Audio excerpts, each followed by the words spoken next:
आपका ICIT online classes के channel में बहुत बहुत स्वागत है। इस चैनल को बनाया गया है कंप्यूटर के office application, programming languages, web technologies, RDBMS, DABMS, accounting के सॉफ्टवेयर को सरल हिंदी भाषा में पढ़ाने के लिए। मैं संतोष कुमार गुप्ता आपका बहुत बहुत फिर से स्वागत करता हूं। अगर मेरा वीडियो आपको पसंद आता है तो शेयर बटन पर क्लिक करके इसे ज़रूर शेयर करिए, लाइक बटन पे क्लिक करके लाइक करिए, सब्सक्राइब बटन पे क्लिक करके बेल आइकन को जरूर सेलेक्ट करिए, जिससे मैं कोई नया वीडियो बनाऊं तो उसकी सूचना आपको तुरंत मिल जाया करे। तो चलिए फ्रेंड्स, मैं अपना आज का क्लास स्टार्ट करता हूं। तो जैसे हम लोग पिछले कई दिनों से पाइथन को पढ़ रहे थे, तो आज मैं फिर पाइथन का 8वां ट्यूटोरियल लेके आया हूं। और आज हम लोग जिस पर्टिकुलर टॉपिक के बारे में बात करेंगे वो हमारा होता है सेट करके। तो हमारा जो पाइथन है ये एक अलग प्रकार की भाषा है। इसके खुद के अपने डेटा स्ट्रक्चर हैं। इस डेटा स्ट्रक्चर में हम लोगों ने लिस्ट को पढ़ा, हम लोगों ने टपल को पढ़ा। उसी ही तरीके से तीसरा जो डेटा स्ट्रक्चर आता है वो आपका आता है सेट करके।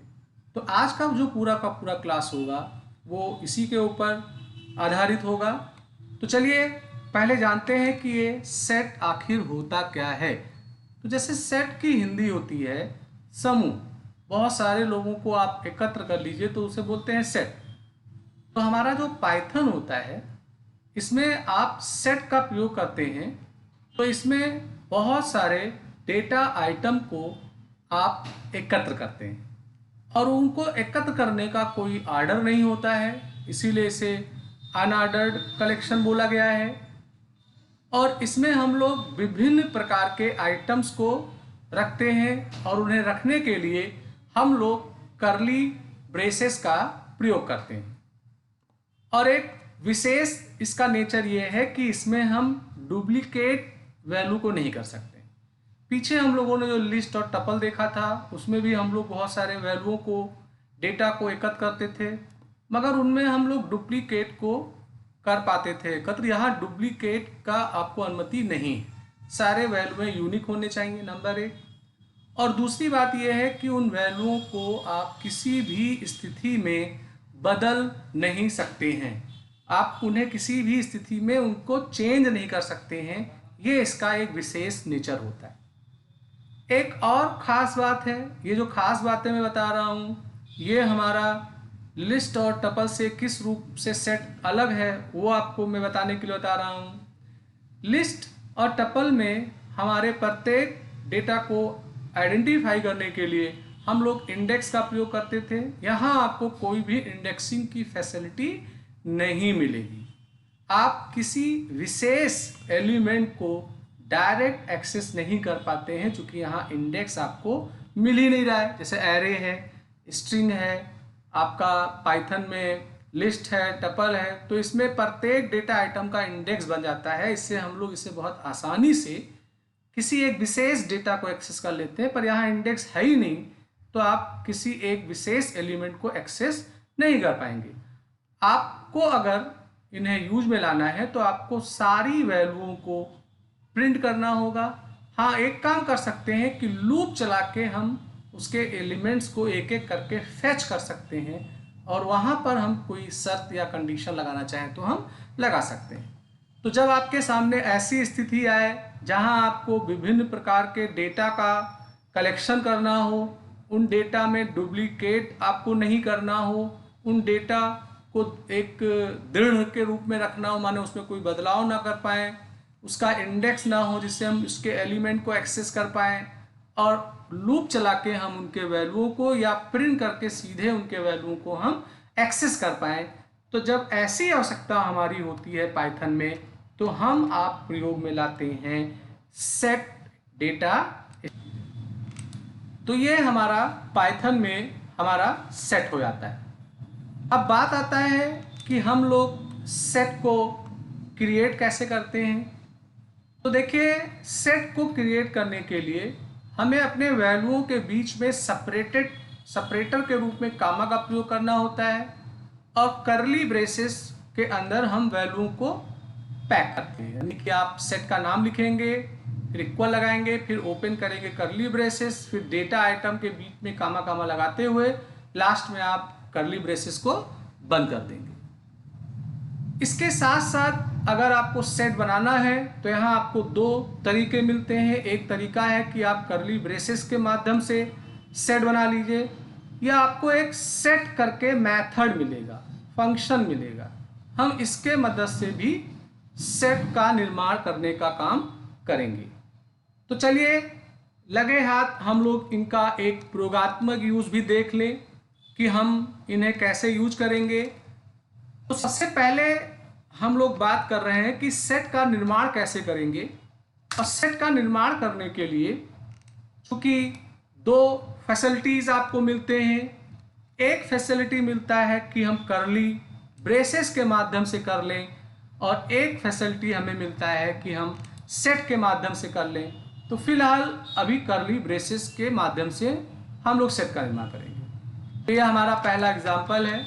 इसमें मैंने कोर्सेस नाम दिया है सेट का, इक्वल का निशान लगाया है, कर्ली ब्रेसेस का मतलब पैरेंथेसिस को मैंने यहाँ ओपन किया है। फिर हमारे जो भी डेटा आइटम है विभिन्न प्रकार के जिनका मैं कलेक्शन करना चाहता हूँ, वन बाय वन मैंने उनको लिखा है और उनके बीच में कामा कामा का निशान लगा के मैंने वैल्यूओं को यहाँ पे निर्धारित किया है। फिर यहाँ पे मैंने प्रिंट कमांड के जरिए सीधे सीधे अपने सेट वाले कोर्सेस को मैंने प्रिंट किया है। तो इससे क्या होगा कि सीधे जितने भी डेटा आइटम है कोर्सेस के वो प्रिंट हो जाएंगे। यहाँ मैंने टाइप एक फंक्शन है जिससे हम लोग डेटा टाइप प्रिंट करते हैं किसी आइडेंटिफायर का। तो यहाँ हम पता करने की कोशिश कर रहे हैं कि ये सेट है कि नहीं है। फिर यहाँ लूप चला के आई के जरिए लूप चला के कोर्सेस के सेट के अंदर के जो एलिमेंट हैं उन्हें एक एक करके मैं प्रिंट कराने का काम कर रहा हूँ। तो इस प्रोग्राम के माध्यम से कर्ली ब्रेसेस के माध्यम से मैंने एक सेट बनाया है। पहले प्रिंट करके पूरे वैल्यू को प्रिंट कर लिया है, फिर एक लूप चला के मैंने वैल्यूओं को प्रिंट करने का काम किया है। तो चलिए इसको रन करके देख लेते हैं कि इस प्रोग्राम का आउटपुट क्या आता है। तो आप देखिए, तो पहले प्रिंट के जरिए जो भी सारी वैल्यू थी वो प्रिंट हो गई। यहाँ ये टाइप फंक्शन के जरिए बता रहा है कि कोर्सेस आपका सेट डेटा स्ट्रक्चर है, और फिर लूप के माध्यम से आपके एक एक एलिमेंट प्रिंट हो रहे हैं। जैसे आपको पहले अवगत कराया गया था कि सेट में इंडेक्स की फैसिलिटी नहीं मिलती है, हम डायरेक्ट किसी एलिमेंट को एक्सेस नहीं कर सकते हैं, पर हम लूप के माध्यम से एक एक वैल्यू को फेच करके उस लूपिंग में कोई डिसीजन कंडीशन अगर लगाना चाहें तो वो हम आसानी से कर पाते हैं। तो इस तरीके से मैंने आपको एक फर्स्ट मेथड दिखाया जिसमें आपने कर्ली ब्रेसेस के माध्यम से अपने सेट का निर्माण करके उसको प्रिंट किया। अब मैं आपके सामने एक दूसरा प्रोग्राम लेके आऊँगा।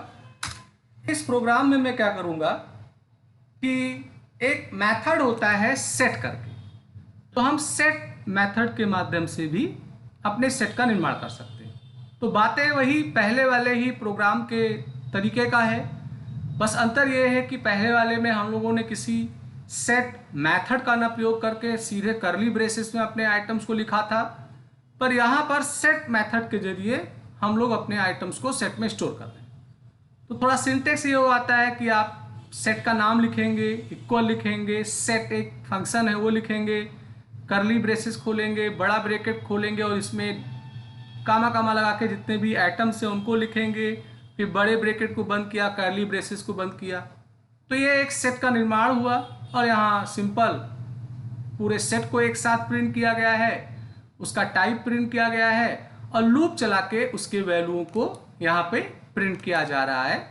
तो अब मैं अगर इस प्रोग्राम को एग्जीक्यूट करूंगा तो देखो, अगर तो पहले वाले प्रोग्राम के ही तरीके से दूसरे का सेम आउटपुट आ रहा है, कोई आउटपुट में अंतर नहीं हो रहा है, बस केवल डिफरेंस ये है कि पहला वाला कर्ली ब्रेसेस के मदद से सेट बना था और दूसरे वाले में सेट मेथड के माध्यम से मैंने इनको दिखाने का काम किया है। तो ये आपका होता है कि हम लोग सेट को कैसे बनाते हैं। अब हमारे सेट के ऊपर कौन कौन से क्रियाएं हम लोग कर सकते हैं, उन क्रियाओं को हमें बारी बारी जानना होगा।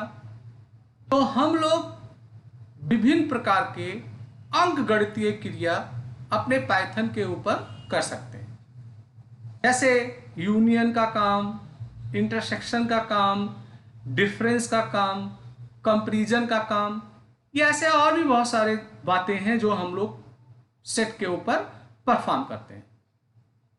और अगर आपने एक बार सेट बना लिया है तो उसमें अगर कोई नया आइटम ऐड करना चाहते हैं तो उसके लिए ऐड एक मेथड होता है। इससे एक बार में हम लोग एक ही आइटम को ऐड कर पाते हैं।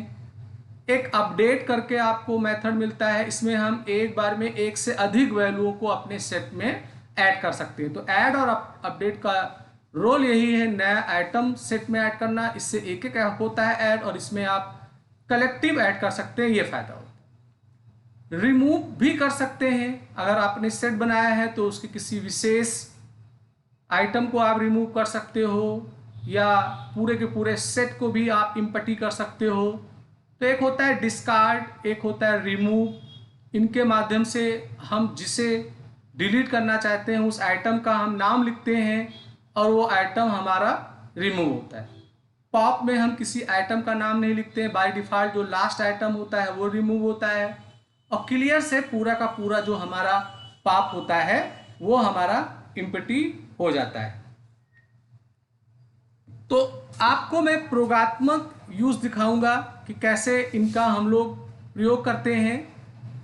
तो चलिए फिर हम लोग पाइथन में चलते हैं, और पाइथन में आपको प्रोग्राम के माध्यम से मैं दिखाऊंगा कि ये जो ऑपरेशंस हैं इन्हें हम लोग कैसे यूज करते हैं। तो पहले जो दो प्रोग्राम थे इसमें आपको बताया गया कि कैसे आप सेट का निर्माण करेंगे। अब जो आगे के प्रोग्राम हैं इनमें आपको इनके ऑपरेशन के बारे में दिखाया जाएगा। तो अगला वाला जो एग्जाम्पल है, इस एग्जाम्पल में ऐड मेथड का प्रयोग करके अपने सेट में हम लोग नए आइटम को ऐड करेंगे। तो पहले सेट मेथड से एक सेट कोर्सेस का निर्माण हुआ, फिर उसे पूरा प्रिंट कर लिया गया। फिर सेट का नाम कोर्सेस है, उसमें ऐड किया गया एक नया कोर्स PGDCA, फिर एक कोर्स नया ऐड किया गया BCA। तो ये दो आइटम जो होंगे वो आपके सेट में ऐड हो जाएंगे। तो जब आप इन्हें प्रिंट करेंगे तो जो दो नया ऐड हुआ है वो भी प्रिंट होगा, पहले से जो था वो भी प्रिंट होगा, और फिर लूप चला के उसको प्रिंट करने की बात हुई है। तो यहाँ ऐड मेथड का प्रयोग दिखाते हुए वैल्यू को कैसे ऐड किया जाएगा वो दिखाया गया है। तो ये पहले सेट में जो वैल्यूएं थी वो एज इट इज दिख रही हैं। फिर आपका नया जो दो वैल्यू मैंने ऐड किया था PGDCA और BCA वो इसमें ऐड हुआ है, और फिर लूप के माध्यम से उन सारी वैल्यू को यहाँ पे प्रिंट करके देखा गया है। तो आप सेट में कैसे नया वैल्यू ऐड करें उसके लिए आपको एक प्रोग्राम मैंने दिखाया हुआ है। अब मैं आपको एक दूसरा प्रोग्राम दिखाऊंगा। इस प्रोग्राम में मैं आपको आगे ये बताना चाहता हूं कि आप एक से अधिक अगर वैल्यू ऐड करना चाहते हैं तो आप अपडेट मेथड का प्रयोग कर सकते हैं। अभी आपने तीसरे वाले प्रोग्राम में देखा था तो वहाँ क्या हो रहा था कि हम लोग एक बार में एक ही वैल्यू ऐड कर रहे थे। तो अगर हमें 50 वैल्यू ऐड करनी है तो हमें 50 बार ऐड मेथड लिखना पड़ेगा। पर यहाँ अपडेट के साथ एक सीरीज में आप जितने वैल्यू देना चाहते हैं एक सीक्वेंस में एक ही लाइन में लिख सकते हैं। तो ये मैंने सेट बनाया, सेट को प्रिंट किया, फिर अपडेट मेथड से 3 कोर्सेज को मैंने ऐड किया है PGDCA BCA MCA, फिर फ्रेश इसको प्रिंट किया है और फिर लूप चला के इसको प्रिंट किया है। तो मैं अगर इस प्रोग्राम को रन करके देखता हूँ तो इसका जो आउटपुट आता है ये पहले जो निर्माण हुआ था सेट वो आया, फिर BCA PGDCA MCA जो ऐड किया वो इसमें आ रहा है, फिर लूपिंग के माध्यम से वो वैल्यूएं आपको प्रिंट करके दिखाई जा रही हैं। तो ये एक प्रोग्राम है जिसमें मैंने आपको डिमॉन्स्ट्रेट किया है कि कैसे ऐड और अपडेट का प्रयोग करके हम लोग सेट में कोई नई वैल्यू ऐड करेंगे। अब मैं एक 5वां प्रोग्राम दिखा रहा हूं। इस प्रोग्राम में मैं रिमूव मेथड का प्रयोग कर रहा हूं। रिमूव मेथड का ना प्रयोग करके डिस्कार्ड एक मेथड का प्रयोग कर रहा हूं। इसका यूज है किसी आइटम को रिमूव करना। तो जो डिस्कार्ड होता है इससे आप कोई वैल्यू रिमूव करोगे। तो यहाँ मैंने सेट का निर्माण किया है, फिर सेट को प्रिंट किया है, फिर डिस्कार्ड के जरिए एक विशेष वैल्यू को मैंने सी लेवल को इसमें रिमूव किया है, फिर उसको प्रिंट किया है। डिस्कार्ड में थोड़ा एक दिक्कत ये होता है कि जो वैल्यू आप रिमूव कर रहे हो अगर वो वैल्यू इसमें मौजूद नहीं है तो ये कोई एरर नहीं देता है, कोई मैसेज नहीं देता है। वहीं आगे मैं एक मेथड दिखाऊंगा रिमूव, उसमें कोई वैल्यू जो आप रिमूव करते हैं तो वो आपको वार्निंग एरर दे देगा कि वो वैल्यू मौजूद नहीं है अगर नहीं होगा तो फिलहाल सी लेबल को एज ए कोर्स मैं अपने लिस्ट सेट से डिलीट करूंगा। तो पहले ये फ्रेश पूरा लिस्ट हो गया, देखिए इसमें सी लेबल मौजूद है। अब यहाँ सी लेबल आपका रिमूव हो गया। तो ये मैंने रिमूव के माध्यम से यहाँ एक वैल्यू मैंने रिमूव किया। अब मैं आपको डिस्कार्ड के बाद रिमूव मेथड का प्रयोग करते हुए वैल्यू को रिमूव करना दिखाऊंगा।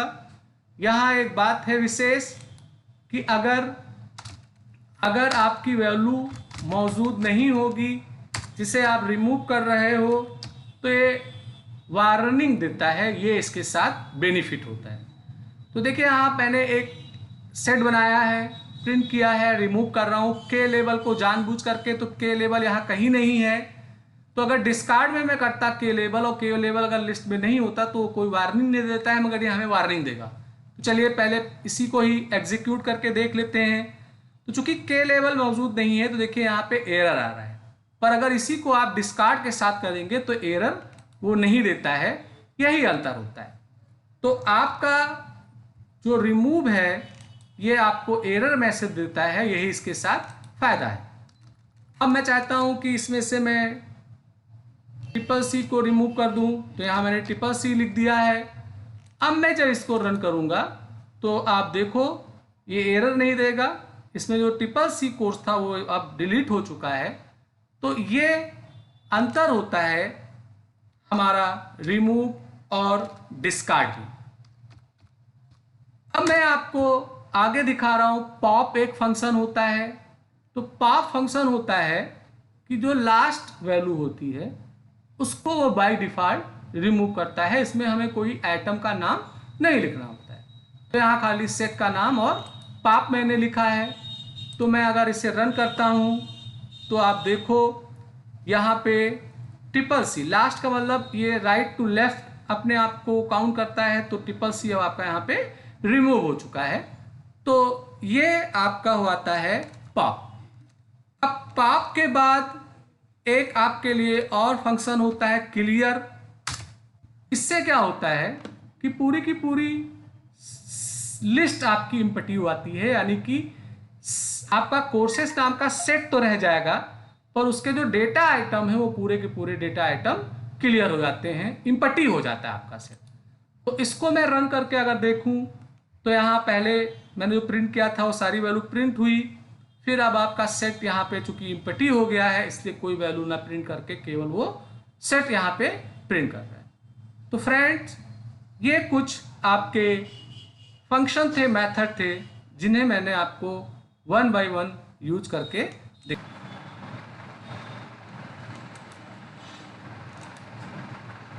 तो फ्रेंड यहाँ हम लोगों ने आपके सामने 8 प्रोग्राम को एग्जीक्यूट करके देखा। इससे पहले 2 प्रोग्राम में मैंने आपको सेट बनाना बताया, एक without set operation set method के द्वारा था और एक सेट मेथड के द्वारा हुआ। फिर मैंने आगे आपको तीसरा, चौथा, पाँचवां, छठवां, सातवां, आठवां प्रोग्राम यानी 6 प्रोग्राम और दिखाए।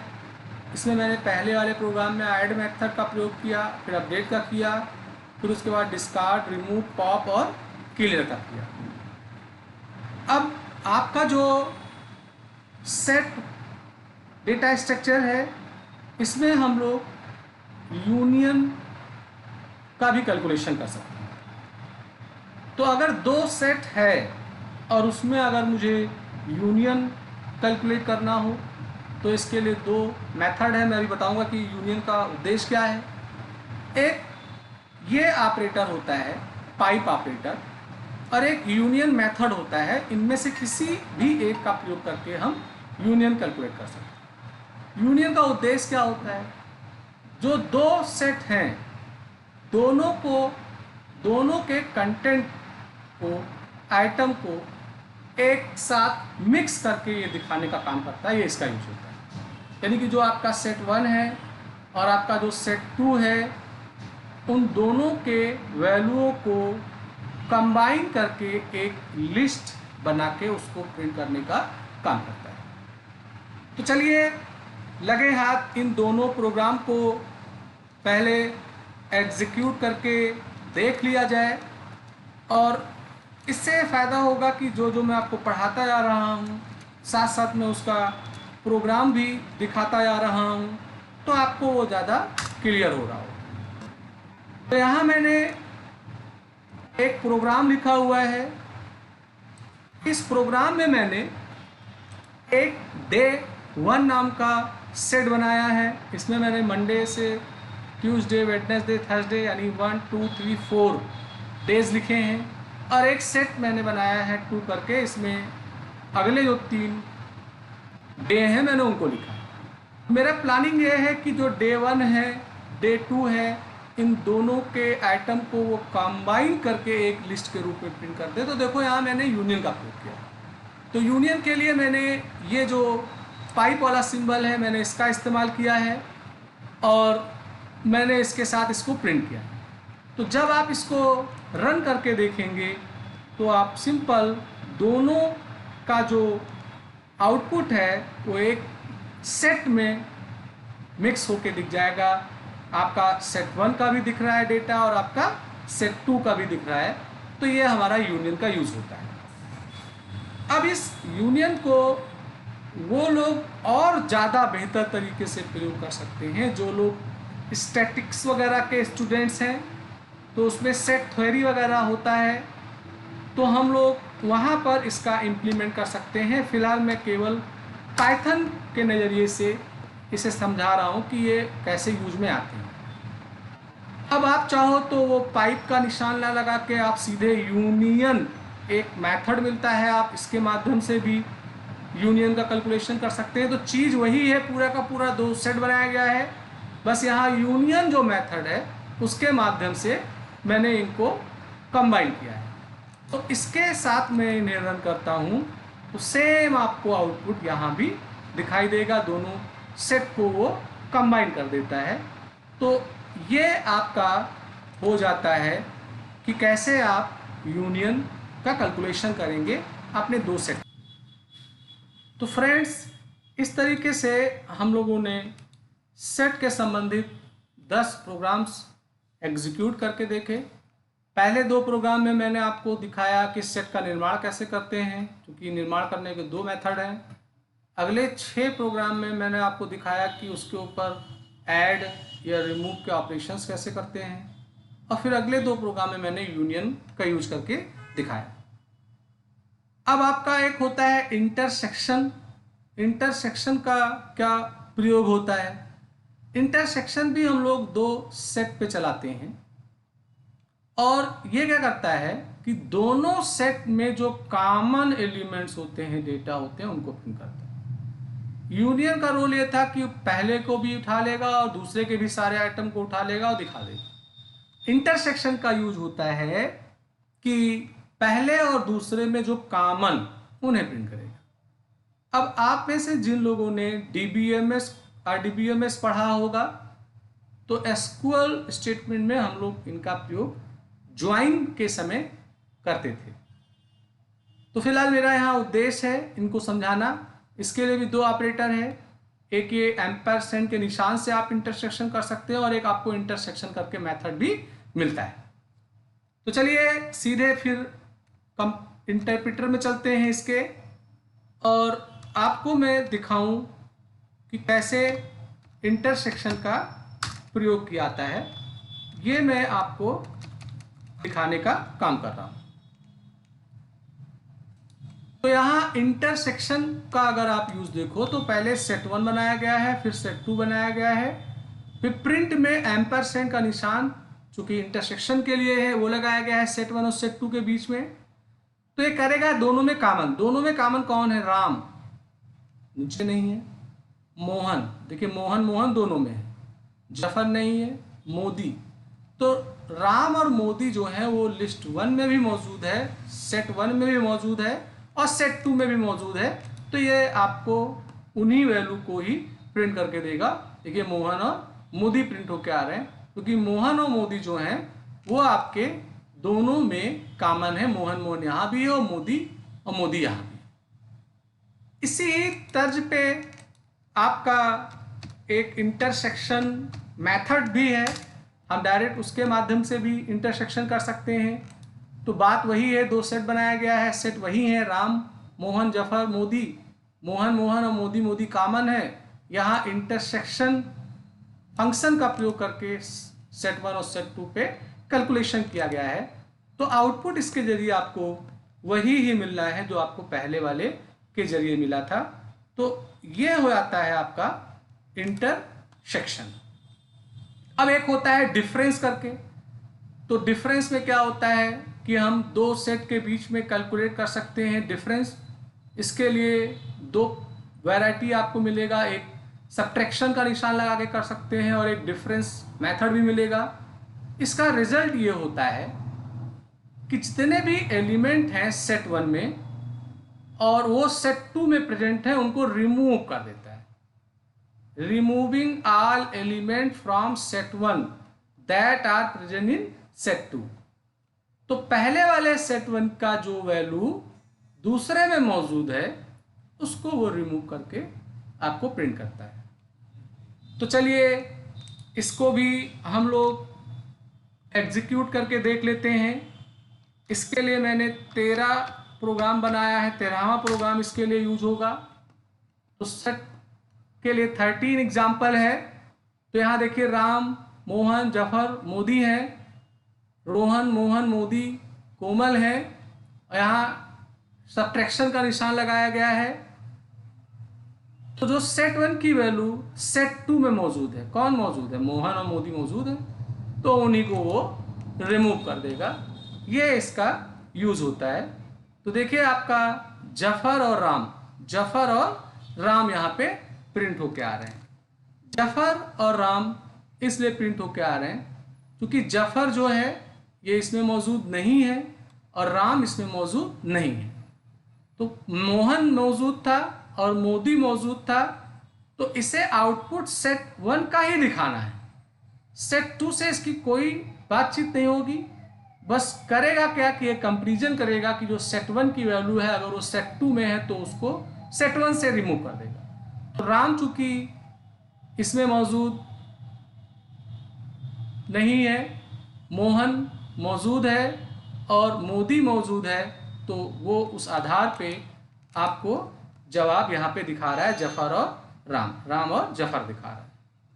तो ये आपका होता है डिफरेंस करके। अब यही सेम काम हम लोग डिफरेंस करके एक मेथड मिलता है उसी से कर सकते हैं, चीज़ वही होगी। तो यहाँ पर अगर आप देखो तो सब कुछ वही है, बस यहाँ खाली डिफरेंस मेथड का प्रयोग किया गया है, सब्ट्रैक्शन का प्रयोग नहीं किया गया है, बाकी डेटा आइटम वही है।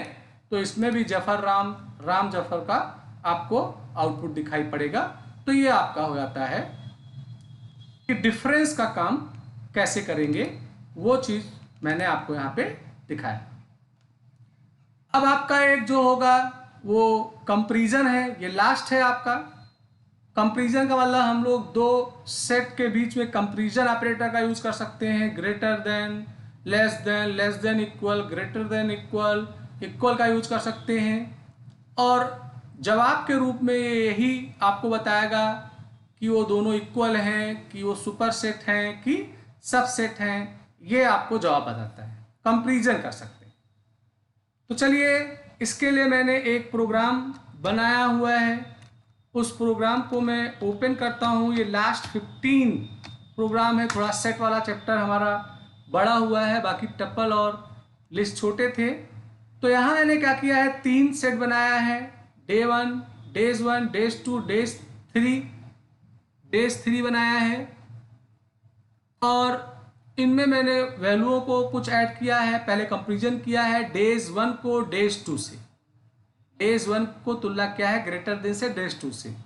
फिर डेज 1 को लेस देन से तुलना किया है, फिर डेज 2 को डेज 3 से मैंने इक्वल लगा के कंपेरिजन किया है। तो ये आउटपुट के रूप में ट्रू फाल्स फाल्स बताएगा कि वो सुपर सेट है कि सब सेट है कि इक्वल है। उस आधार पे ये जवाब बताने का काम करता है। तो फ्रेंड्स, आज का जो क्लास था इसमें हम लोगों ने सीखा कि सेट को कैसे बनाया जाता है, सेट के ऊपर जो ऑपरेशंस हैं वो कौन कौन से हैं, यूनियन का प्रयोग किया, इंटरसेक्शन का प्रयोग किया, डिफरेंस का प्रयोग किया, कंपैरिजन का प्रयोग किया।